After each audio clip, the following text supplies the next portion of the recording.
Good evening. The Planning and Zoning Commission meeting Wednesday, October 25th, 2023 is called to order. Will the secretary please note the roll? Absolutely. Commissioner Smith is present. Commissioner Sambito is present. Commissioner Wang is present. Commissioner Hegedus is present. Vice Chairman Clymer is present. Chairman Kish is present. Commissioner Booth is absent. We have a quorum. At this time, a vote shall be taken to excuse members unable to attend due to extenuating circumstances. Is there a motion and a second to excuse Commissioner Booth from the meeting? Motion to excuse Commissioner Booth. I second that. Thank you. I have a motion from Commissioner Hegedus, a second from Commissioner Sambito. All in favor? Aye. All opposed? Motion passes. Now is time for citizens who would like to address the Planning and Zoning Commission on any non-agenda items. Is there anybody behind me that wants to talk? Yeah. We're good? Anything on non-agenda? Are there any speaker cards? I've not received any. All right. This is an opportunity for the commission members to disclose any ex parte communications they may have had prior to this meeting on any item scheduled for discussion on this agenda. Ex parte communications is any outside communication commissioner may have had regarding items on tonight's agenda. Has anyone had any? Seeing none, we'll move on. There is one public hearing on the agenda tonight. As a reminder, the Planning and Zoning Commission is a recommendation board for council. The commission will vote on each item and forward their recommendation to council. Council makes the final decision on all items. Please be aware, items 1 and 2 on tonight's agenda, the rezone and special use permit for a storage facility, has been withdrawn and will not be heard during tonight's meeting. Agenda item number 3 is General Plan 2035, and with that, I will open the public hearing. Senior Planner Guadalupe Ortiz Cortez will present.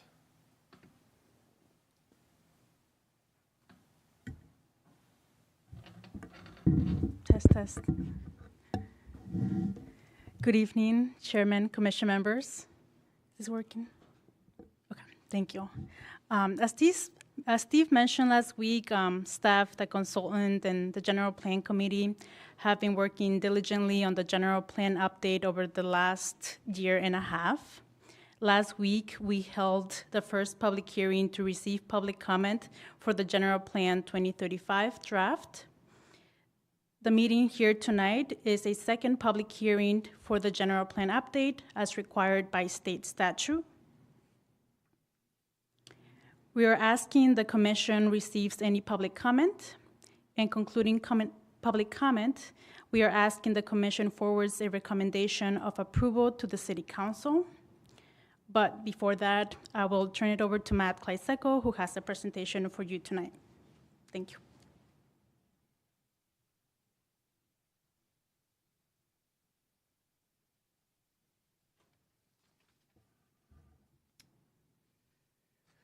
Great. Well, thank you, Chair, Commissioners. It's good to be back before you again this evening. I know that we were just together last week talking about the general plan, walking you through some of the work that we have done over this last year and a half that Lupe mentioned in her opening comments. And so tonight I'm going to try and keep my typical robust nature in check and go through the slides that we discussed last week for the meeting minutes, I should say.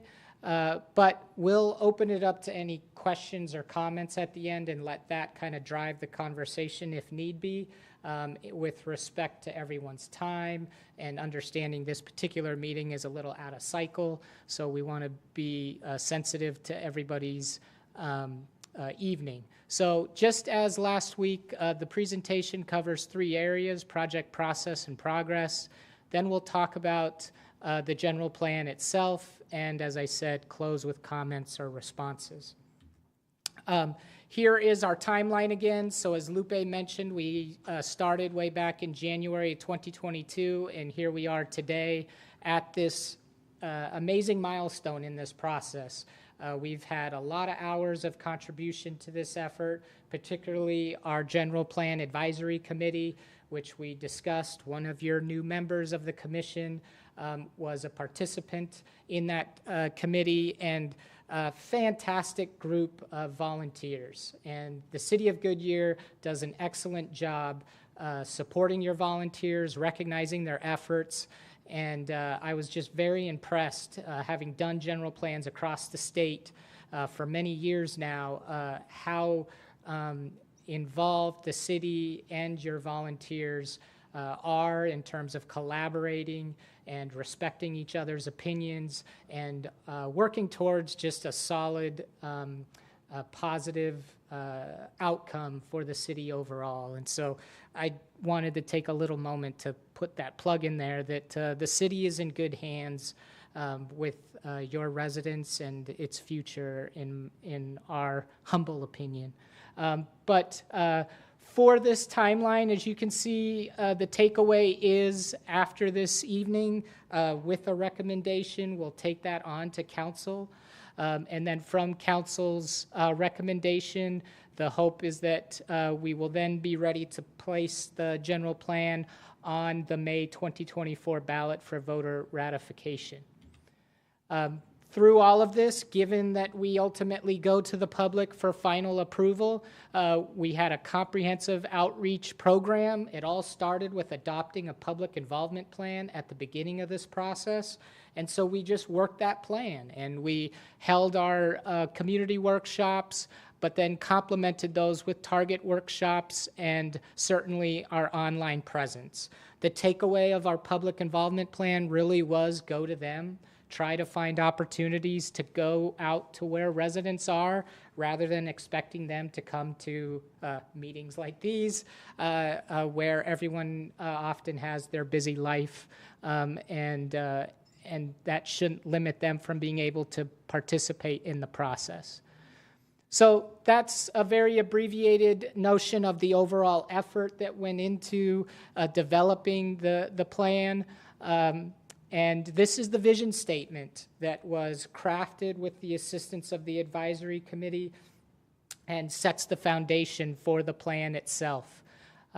From this vision statement, we then identified a series of 6 fundamental strategies that cover many areas that are important and required, important to the wekommunity and required by state statute. And those fundamental strategies all became chapters of the plan and were used to organize the overall document. This particular slide is intended to convey, as we discussed last week, the organization of the plan. Each chapter was focused on trying to be consistent in terms of its formatting to help with its usability and to make it user-friendly. And so we have a lot of tools within this to make sure that residents can understand what they're reading and how it would or will be applied. From all of that, in terms of our outreach and the structure of the general plan, there was a series of spotlight areas or key areas that were repetitive in terms of hearing from residents, even our elected and appointed officials about issues that you're hearing out in the community. And so certainly the general plan looked at those areas in more detail, but the whole general plan got looked over and tweaked or revised if need be. So this doesn't necessarily even touch the whole list of areas that were addressed, evaluated through the process, but this does touch on some of those areas that were top of mind from residents. Within the plan itself, yes, there's a series of goals and policies and actions, but also very synonymous with the plan is the land use and circulation plan. What's unique, I think, about the City of Goodyear is within this general plan, as the current or previous general plan, the city combines the land use plan and circulation plan in one graphic, and that is not necessarily typical. Many communities will separate those two plans, but what we think is useful about this is transportation impacts land use, and land use often impacts transportation. And so to see those together, I think, again, tells you how thoughtful the community is, how thoughtful staff is being about coordinating development, either current or long-term. And so these little things for a nerdy planner like myself move the needle in terms of developing plans that can be used and not sit on the shelf. And so while there's a lot going on in this plan, there's a lot of lines and colors, it does do a lot, especially within the development community. With that, we also included growth areas. State statute says general plans shall identify areas in the community that are being pressured or may experience growth. So we looked at the growth area map that is in the existing plan and then refined that to align with economic development trends, as well as where development patterns are experiencing more growth. And then we refine those based off of feedback back and forth from residents and or the development community. So along all of those same thoughts, we have our parks, trails, and open space plan. In this plan, I think one of the other things that is great about Goodyear's planning process is where the city is updating their transportation master plan and their parks and open space plan at the same time. And so we have the benefit of being able to show comprehensively how the city is not only looking at open space, but how trail linkages connect and how some of our regional amenities that Goodyear has. And that is, for example, the Gila River, one thing that residents noted in their spotlight areas. But then we also have the Estrellas and the Estrella Mountain Regional Park with the Sonoran Desert National Monument. So in South Goodyear, there's opportunities for wildlife corridors. In North Goodyear, there's opportunities for recreation and preservation. And so a lot of just great opportunity in the future for Goodyear to connect both the recreational and environmental aspects of the city, along with the development that often is dedicated to the general plan thought in most people's mind. So all of that work is discussed in the plan, but it also is summarized in the last chapter for implementation, right? We go through all this effort, but let's also think about how are we actually going to apply this general plan. And so we developed this table to help organize all of the goals that are outlined that help to roll up to achieve that vision. And these goals also are connected to the required elements that state statute mandates cities must address based on their population. So this table does a couple things in terms of letting residents see in a succinct way all of the goals, chapter by chapter, but also understand how those goals are interconnected and how this plan cross-pollinates. That one goal might have a primary view on addressing land use, but in addressing land use, you're impacting transportation, you're addressing recreation and quality of life in the community overall. And so that's how they start to connect to the required elements and really make a more cohesive document. So with that, one of the other nuances that is not required by law but is very helpful to communities is the recommended actions. We often look at general plans as those guiding documents, but then don't take the time to think about what can we do or what can others do within the community to help implement the plan. And so the existing general plan that is current today utilized the next step of identifying recommended actions and measurements of progress to be able to see year from year how are we doing for reaching the goals within our general plan. So this kind of gives us a to-do list and then allows us to understand how to track that to-do list and see if we need to adjust our progress based off of the actions or the measurement of progress. So with that, I'll just close again on talking a little bit about next steps. So after tonight's deliberation, with a recommendation, it goes to the City Council for consideration on November 13th. And then from there, there's a long timeline, right, out to the actual ratification on May 21st to 2024. And so in that time, what I think you could anticipate as a commission is that the city will be coming back to you periodically to discuss ways that we can keep the general plan top of mind with residents.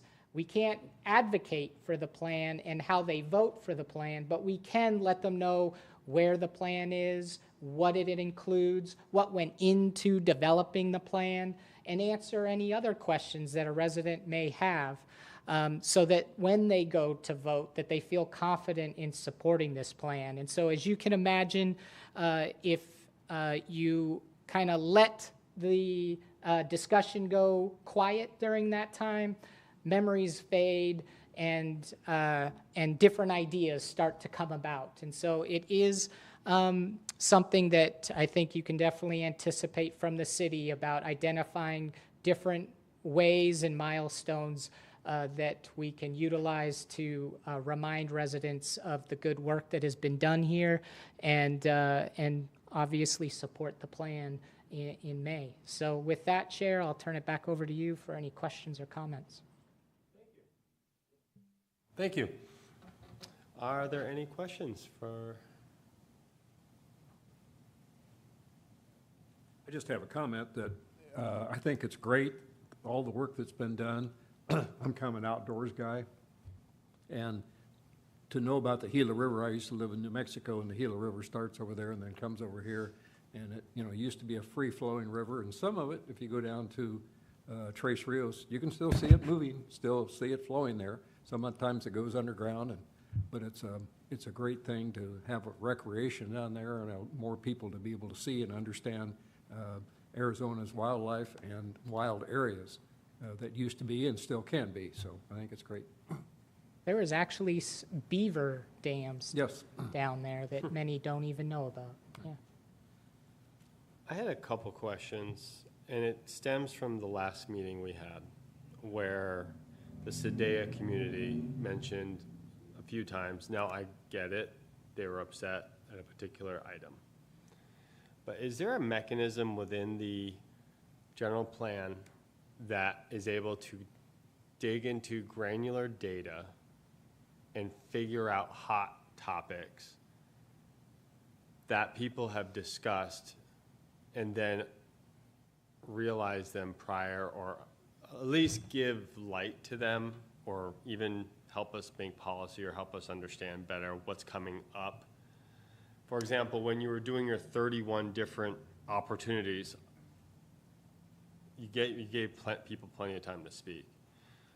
Were you able to dig into that data, determine if Sadea, for example, had an issue with blank, and if this was going to cause some problems in the future? Great question, and I was obviously there for that meeting and got to hear some of those comments, which are not too unfamiliar in terms of what we're seeing in other communities about the desire for commercial. What I would say relative to community by community, the short answer is we did not get to that granular level. Okay. More so from the aspect that when we go out to the community, that we do often get some reservation about, I don't necessarily want to share too much about myself, but I definitely have some thoughts about the community. And so we have to respect that and kind of balance that the times that we do put surveys out and ask people to self-identify, some do and some choose not to. And so we don't necessarily often get into that granular level, but we did have opportunity to speak to some HOAs independently. So every HOA had an opportunity to reach out, and I will say only a handful did. And we met with them and asked them what any issues that they may have to then incorporate. So that would be one aspect.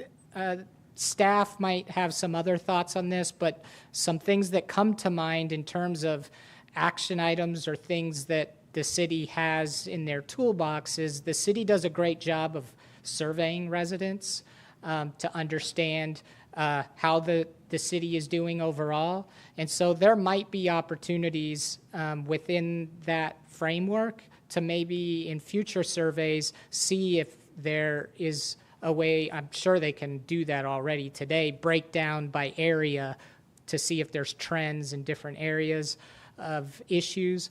But maybe there's even more specific questions that could be asked to understand specifically what issues exist.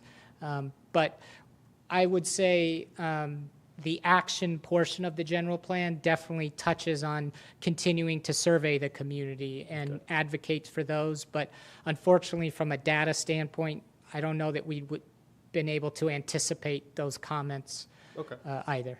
I just, only 5 HOAs really kind of involved. How many HOAs are there in Goodyear? Do we know? Oh, A lot? a big. I was informed that even some subdivisions have multiple HOAs. So we presented to a few HOAs within the same master plan community. Maybe that's an opportunity that we could dive into more as more involvement with the HOAs, because I feel like that's definitely a untapped resource if they want to be involved. Of course, you can't force them to be, but man, I just feel like there's a lot of opportunity there. That's an interesting notion because we did a few in person, right?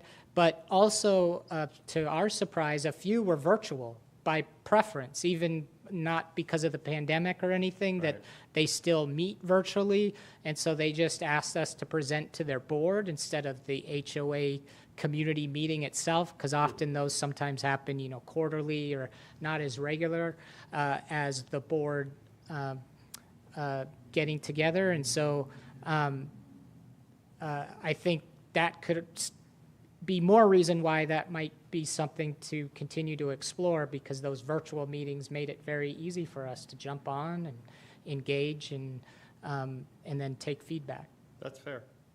Jason, can I ask you a question, though? Absolutely. Are you feeling, maybe from the last couple of meetings today in particular, because it came to mind, that it's not, the general plan is a guidance document, that maybe it's not forthright enough in the report? I mean, I know the staff is finding in every report that it conforms to. Are you thinking maybe we highlight how it conforms a little stronger? Well, yeah, Because actually, maybe the report could be written so it could be highlighted differently. that actually piggybacks, you highlight at the very end of your statement. My second thought was, would it be possible for us to put, so that this document can be constantly discussed and even highlighted in the community, would it be easy for us to attach the LC1, LC2, LC whatever, the life goal, the goals, and attach those to our items and make those items kind of show, hey guys, all that work you did, and even highlight it in the meetings. Say, we are talking about this rezone or this special use permit, which directly connects to this particular part of the master plan. And it doesn't have to be here at this level, it could be at the city council level, or it could be at both. But I feel like that would be an opportunity for us to constantly be talking about it at every single time something comes up. Hey, guys, you voted for this, we're adopting this because it conforms to our master plan, highlighted by that. So we could be talking about these items every meeting, because each item can attach to one of our goals, as a thought. I certainly wouldn't want to speak on behalf of staff, but I know that on the consultant side, I know that is a request as from the application process to identify how any particular request is meeting goals out of the general plan. So I would think that is part of the process, yes. Like at a year end, we could say, listen, every action item we've done, every item that's crossed our agenda, we could say at the end of the year, we talked about, 150 items that connect to the general plan. And these are the areas they connected. We spent all this time in LC1, LC2, and we can even document those things and find the data to prove that we're matching these things to the master plan. Because it's all numbers. And you can match those numbers to action items. So Right. those are my two most glaring things. So, but excellent job on it. I just want it to continue being used as a living document. I imagine sometimes some of these things can be made, spent a lot of time on, sometimes just kind of put on a shelf.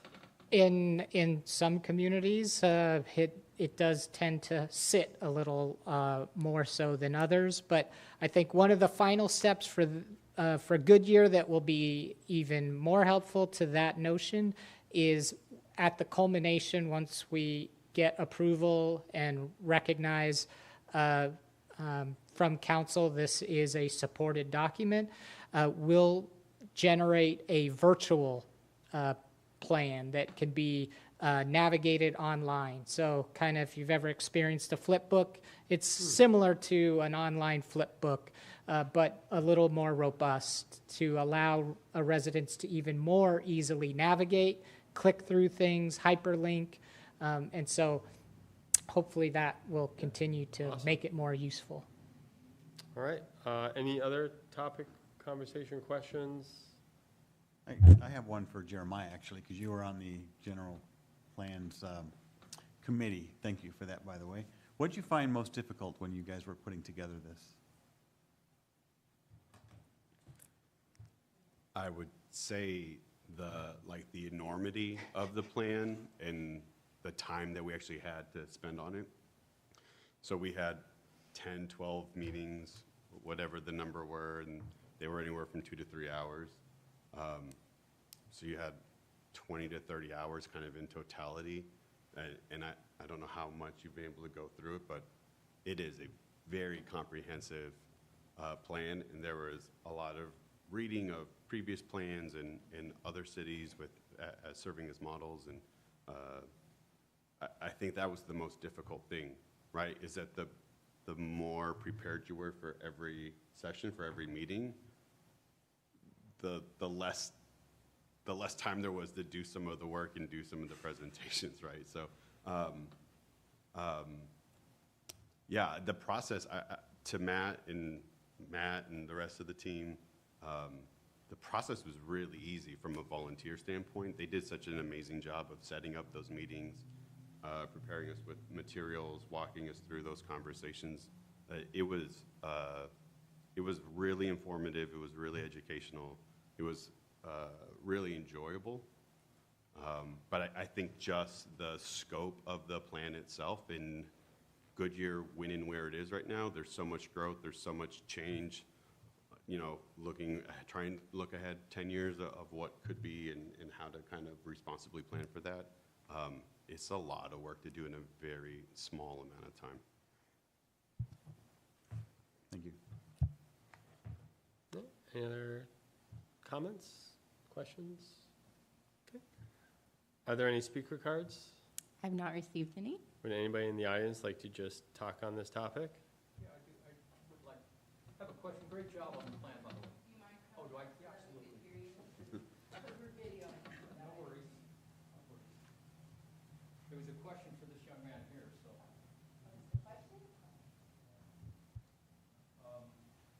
Hoping. Jeff Redmond, I live up in Estrella. I was hoping maybe you could clarify some of the road systems up in the Estrella area on the map, if you could, please.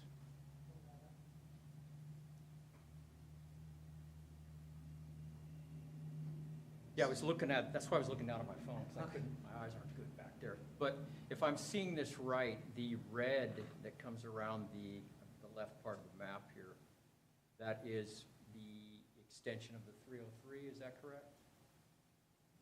That is correct, yes. Okay. So, And right now, the 303 is being expanded from, what is it?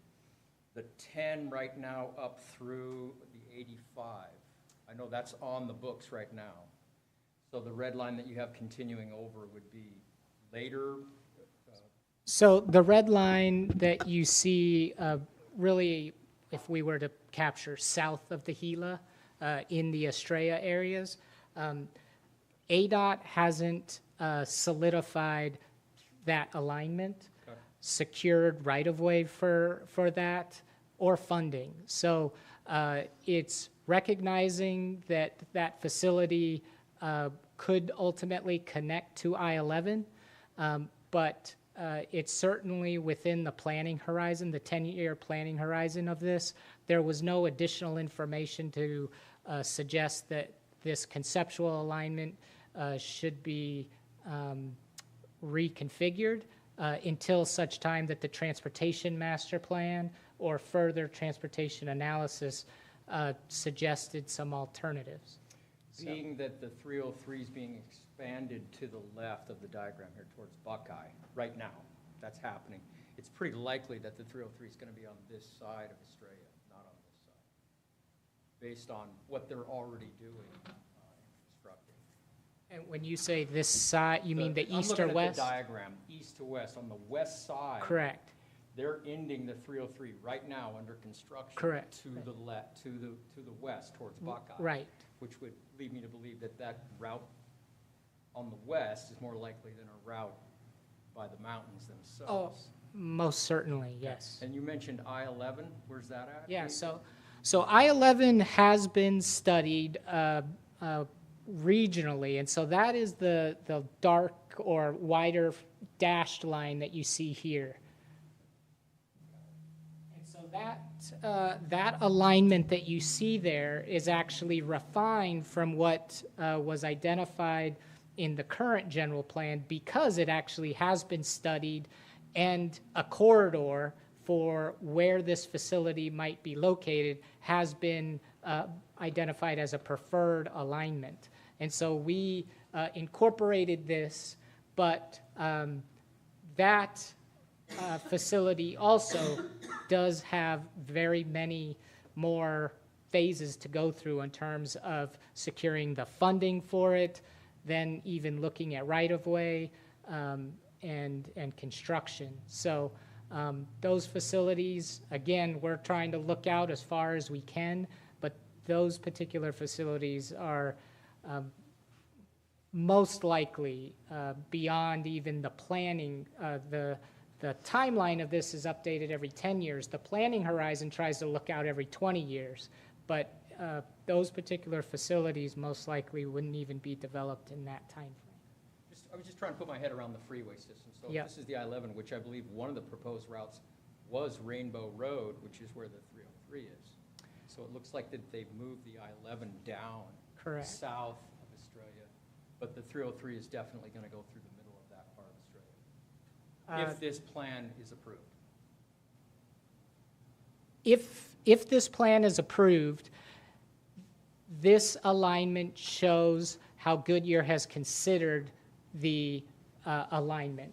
But ADOT would still have to go through their analysis of refining the alignment. There's a lot of engineering that goes on of, understanding some of the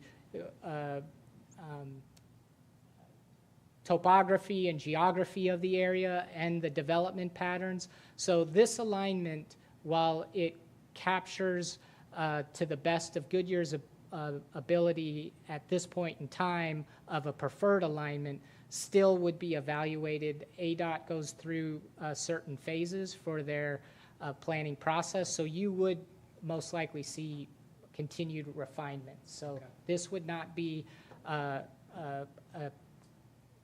don't know that guaranteed's the right word, but this would not be the final alignment. Right, it's not a final plan. And the Yeah. circles, what do they represent? The circles represent the village center notion that while the city is looking to create GSQ, and with the development of City Hall and some of the opportunities there, they're well on their way, but also recognizing it's a long linear community, and so we're going to need nodes of concentration of activity nodes that will have more vibrancy in them, whether Rec that centers, whatnot. rec centers or commercial opportunities, or maybe even additional public facilities, because if you start getting into South Goodyear, you'll be a good distance from City Hall. Okay, thank you. Yeah, thank you for coming. Thank you for your questions. I know that the roadways and the future roadways, I mean, in 9 years I've been here, I've seen similar road maps, and not a lot of things have changed, but a lot of things haven't started either. So these are Correct. just plans, and you have to make these maps based on what we'd like to do, but ADOT has a completely different game plan that they follow, so. Correct. Awesome. Anybody else in the audience like to speak? Okay, hearing none, I will close public hearing. Will the secretary please read the staff recommendation? Recommend approval of the adoption of the City of Goodyear General Plan 2035. Is there a motion for the staff recommendation or a motion to recommend denial of the staff recommendation? I make a motion to approve. Okay, Second? thank you. I have a motion from Vice Chairman Clymer, a second from Commissioner Hegedus. The floor is open for commission discussion. Any discussion? Seeing none? Okay. I'm going to do a voice vote, if you don't mind. All right, sorry, roll call vote. Commissioner Smith? Yes. Okay. Abstain.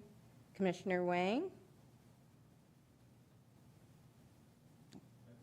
You just say aye. Aye or nay? Yeah, sorry. Perfect. Commissioner Sambito? Aye. Commissioner Hegedus? Aye. Vice Chairman Clymer? Aye. Chairman Kish? Aye. Thank you. Motion passes 5-0. Recommendation of approval will be forwarded to City Council for the November 13th meeting. Thank you. Are there any staff communications this evening? I have no communications. However, during the discussion, I did hear that there was a request to look at our cars and how we might communicate the general plan goals on those. We typically ask for 3 commissioners at least to give staff direction on something like this. So if I just see nodding of heads, we don't need anything formal, then we can discuss, possibly doing a work session to talk about what commission might want to see. We're always open to revising the staff reports. They're a tool for you. So we would be happy to discuss that with you on what you might want to see. But again, I just want to make sure we do have general consensus for. I'd like to see them highlighted. Sure. Okay. Thank you. Thank you. The next Planning and Zoning Commission meeting will be held on November 15th, 2023 at 6 p.m. at the Goodyear City Hall Council Chambers. There being no further business to discuss, this meeting is adjourned.